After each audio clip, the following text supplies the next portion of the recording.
नमस्कार छात्रों। आज हम रचना विभाग में जो कोई विधाएं हैं उनमें से एक विज्ञापन उनके बारे में देखेंगे। आजकल आप सभी जानते हैं कि हर एक वस्तु का हर एक चीज़ का विज्ञापन किया जाता है। विज्ञापन के कई माध्यम हैं। जो दूरदर्शन के माध्यम से विज्ञापन होता है, वर्तमान पत्र द्वारा विज्ञापन होता है, रेडियो के द्वारा भी विज्ञापन किया जाता है और कहीं कहीं अब दिखाई देते हैं आपको कि जो होल्डर्स लगाकर भी ये विज्ञापन दिखाया जाता है या बनाया जाता है। तो इसी तरह ये विज्ञापन है। पहले अगर आप देखते हैं तो ये जो कोई विज्ञापन है वही इतनी मात्रा में नहीं किया जाता था, लेकिन जो भी कोई ग्राहक है उन ग्राहकों को अपनी तरफ आकर्षित करने के लिए ये जो कोई विज्ञापन है वह विज्ञापन किया जाता है। वैसे तो मराठी में उनके बारे में एक कहावत भी रहती थी कि बोलणाऱ्याचे सातू विकले जातात पण न बोलणाऱ्याचे गहू देखील विकले जात नाहीत। इसका मतलब ये है, अगर आप सब्जी मंडी में गए तो भी आपको दिखाई देता है वह जो कोई सब्जियां बिकने वाले जो लोग होते हैं ना, वो ज़ोर ज़ोर से चिल्लाकर आप जो कुछ बिक रहे हैं उनके बारे में जो ग्राहक है उन्हें जानकारी बताते रहते हैं। वो भी एक प्रकार का विज्ञापन ही रहता है। तो इसी तरह ये जो कोई विज्ञापन है एक सही मात्रा में कहे तो किसी वस्तु आदि का किसी माध्यम के द्वारा लोगों में प्रचार करना विज्ञापन कहलाता है। विज्ञापन जो है वह प्रायः 3 प्रकार के होते हैं। तो उनमें से जैसे कि मैंने पहले ही कहा कि आज का युग प्रचार एवं प्रसार माध्यमों का युग है। प्रचार प्रसार में विज्ञापन एक महत्वपूर्ण स्थान रखता है। प्रायः ये जो विज्ञापन है वह 3 प्रकार के होते हैं। उनमें से पहला प्रकार है वह है व्यक्ति संबंधी विज्ञापन, दूसरा है वस्तु संबंधी विज्ञापन और तीसरा है स्थान संबंधी विज्ञापन। अब हम एक एक के बारे में देखेंगे। जो कि पहला प्रकार है जो व्यक्ति संबंधी विज्ञापन, तो विज्ञापनों का उद्देश्य किसी कार्य या किसी पद पर नियुक्ति के लिए योग्य व्यक्ति की खोज करना होता है। ऐसे विज्ञापन कर नौकर, चौकीदार, सेल्समैन, रसोइया, अध्यापक, मैनेजर आदि के बारे में विज्ञापन होते हैं। ये विज्ञापन प्रायः अखबारों में दिए जाते हैं। विज्ञापन में व्यक्ति की योग्यता, वेतन आदि संबंधी जानकारी होती है और इसी तरह उनसे जो ये व्यक्ति संबंधी जो विज्ञापन है उन व्यक्ति संबंधी विज्ञापन देने का कारण एकमात्र रहता है कि जिस व्यक्ति की जिस स्थान पर नियुक्ति करना है वह अच्छा सा अच्छा व्यक्ति मिले, ये उनके बारे में उद्देश्य होता है। दूसरा जो प्रकार है वह है वस्तु संबंधी। अब वस्तु संबंधी विज्ञापन में किसी विक्रय योग्य वस्तु के बारे में आकर्षक जानकारी देकर उसे खरीदने के लिए लोगों को आकर्षित किया जाता है। और इसी तरह वस्तु संबंधी विज्ञापनों में किसी विक्री योग्य वस्तु के बारे में आकर्षक जानकारी देकर उसे खरीदने के लिए ग्राहकों को एक आकर्षित करना ये उनका उद्देश्य होता है। ऐसे विज्ञापन अखबार, रेडियो, टेलीविज़न और इंटरनेट पर भी प्रसारित होते हैं। इसमें कई प्रकार की चीज़ें होते हैं। आप तो जानते हैं कि टीवी पर आप देखते हैं केश का तेल हो, शैम्पू हो, साबुन हो, पाउडर हो तथा खाद्य पदार्थों से लेकर फर्नीचर, मोबाइल, कंप्यूटर, जो कि कपड़े हो, ज्वेलरी हो, नई नई वस्तुओं के विज्ञापन उनमें शामिल होते हैं कि जिनका उद्देश्य केवल ये रहता है कि जो भी कोई बेचने वाली चीज़ है वह कितनी अच्छी है, उनमें कौन कौन से गुण है और वह अगर आप उनका इस्तेमाल करेंगे तो आपके लिए कितनी वह लाभदायक है, ये बताना उनका उद्देश्य रहता है। अब जो तीसरा प्रकार है वह है स्थान संबंधी विज्ञापन। अब ये जो स्थान संबंधी विज्ञापन है उसमें स्थान संबंधी विज्ञापनों में मकान, फ्लैट, दुकान आदि का किराए पर देना है, बेचना है, खरीदना है, ऐसे विज्ञापन उसमें संबंधित रहते हैं। तो इसी तरह ये जो विज्ञापन है वह विज्ञापन के ये 3 प्रकार है। जो पहला प्रकार आपने देखा जो व्यक्ति संबंधी, इसमें ये बात है कि अगर किसी व्यक्ति की नियुक्ति करना है तो वह व्यक्ति संबंधी विज्ञापन रहता है। जो कि वस्तु संबंधी विज्ञापन, जो भी चीज़ बेचने के लिए ग्राहकों को ज़्यादा से ज़्यादा वह खरीद सके, इसलिए उन्हें आकर्षित करना ये उनका पीछे उद्देश्य रहता है। जो स्थान संबंधी विज्ञापन, जिसमें कोई किसी को कुछ खरीदना है, किसी को किराए पर लेना है, तो इनका समावेश इन बातों में हो जाता है। तो इसी तरह व्यक्ति संबंधी विज्ञापन, वस्तु संबंधी विज्ञापन और स्थान संबंधी विज्ञापन, ये विज्ञापन के 3 प्रकार माने जाते हैं। छात्रों, एक बात समझ में लीजिए, विज्ञापन जो है, जैसे कि आप टीवी पर देखते हैं, तो वो विज्ञापन जो निर्माण करना या तैयार करना, वह भी एक बहुत अच्छी एक समझदारी की बात होती है। उनमें क्या होता है, यानी कि विज्ञापन जब हम बनाते हैं या विज्ञापन तैयार करते हैं, तो उसी वक्त कई बातों को ध्यान में रखना चाहिए, या विज्ञापन करते समय किस तरह वह विज्ञापन किया जाता है। तो विज्ञापन बनाना वो भी, उसमें भी एक खूबियाँ है। तो ये विज्ञापन बनाते समय कई बातों को ध्यान में रखना आवश्यक होता है। तो उनमें से एक है कि हम जिन बातों का विज्ञापन कर रहे हैं, जिन वस्तुओं का विज्ञापन कर रहा है, या व्यक्ति का कर रहा है, या स्थान का कर रहा है, तो उन विज्ञापन की भाषा सरल, शिष्ट, सुबोध और आकर्षक होनी चाहिए। ये बात महत्वपूर्ण है। जैसे कि आप देखते हैं जो टीवी पर विज्ञापन दिखाया जाता है, कितनी भाषा सरल रहती है, यानी कि देखते ही वह हमें समझ में आ जाती है। दूसरी बात यह है कि ये कम से कम शब्दों के प्रयोग से मूल आशय व्यक्त होना चाहिए। बहुत कम शब्दों में हम जितना ज़्यादा बता सके, ये उनका उद्देश्य रहता है। यानी कि विज्ञापन जो है वह कम से कम शब्दों में और कई जानकारी बता सकता है।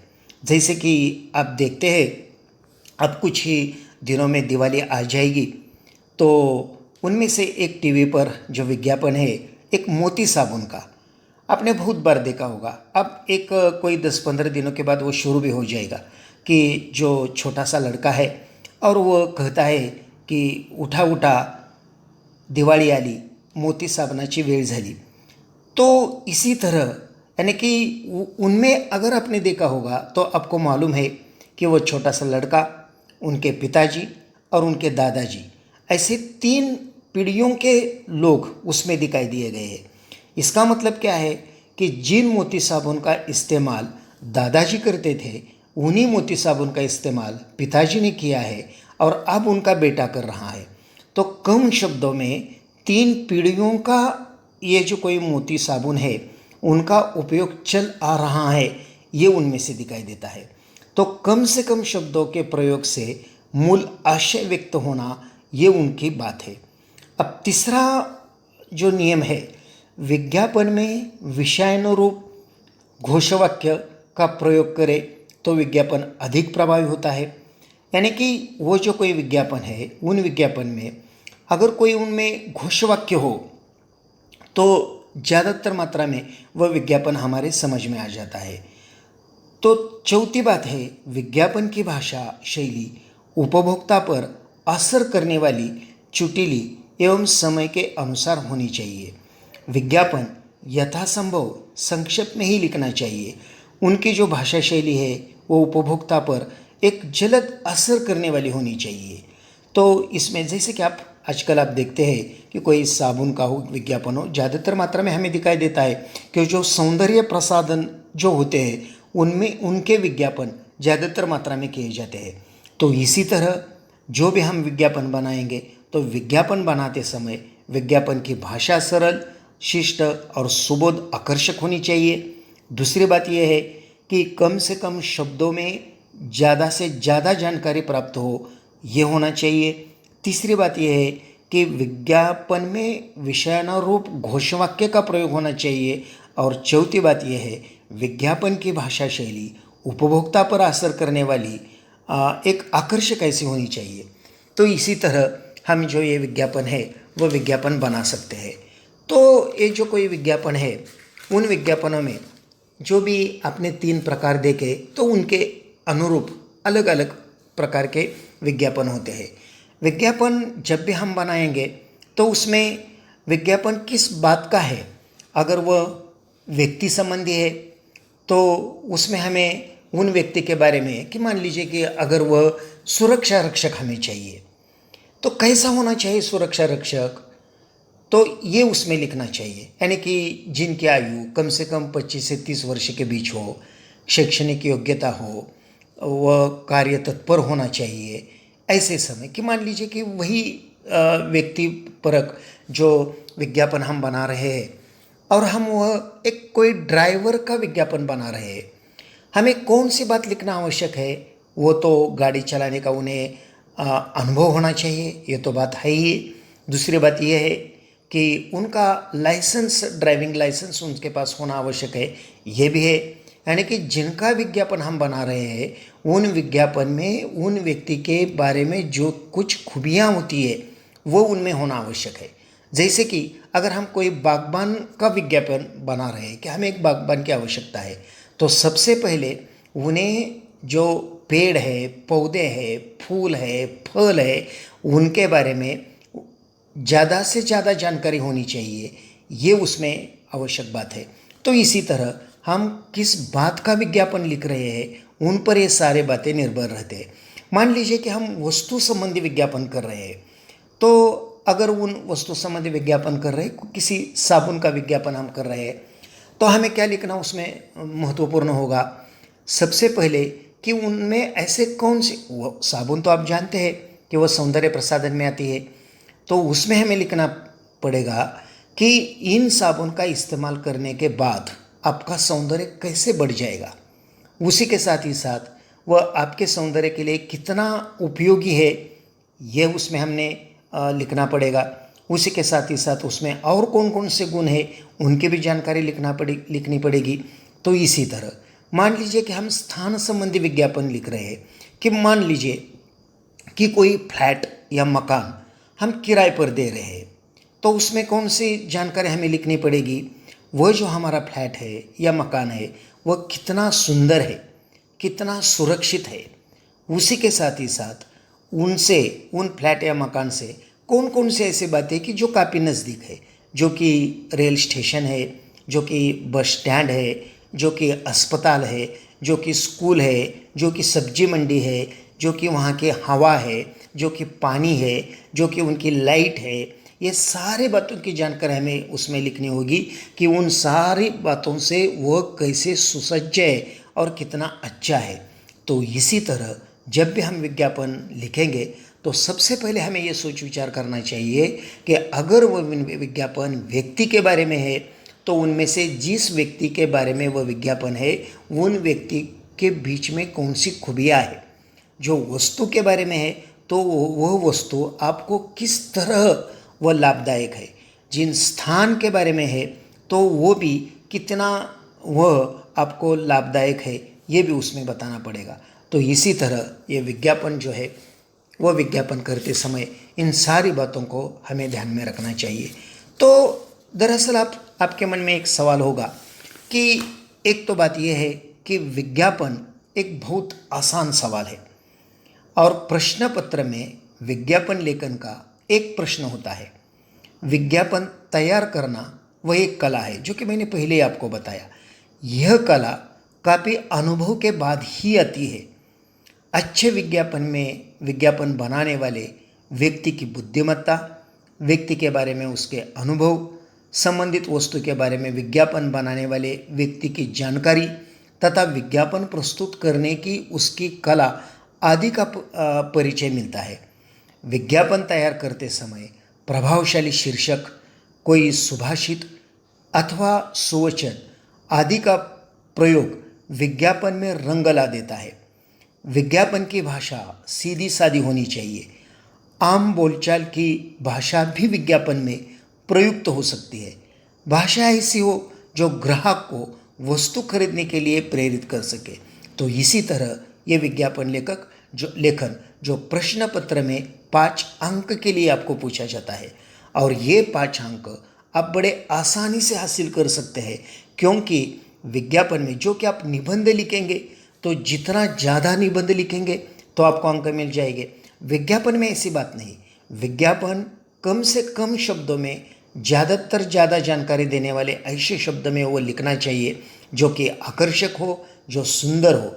बहुत कम शब्दों में लिखेंगे और ऐसे शब्द लिखेंगे कि जिनसे हमें कई जानकारी मिलती है। जैसे कि मैंने आपको अभी मोती साबुन के बारे में बताया कि जो हमें 3 पीढ़ियों का इस्तेमाल उन मोती साबुन में हुआ है, या मोती साबुन 3 पीढ़ियाँ करती आ रही है, ये किस तरह उन्होंने बताया है।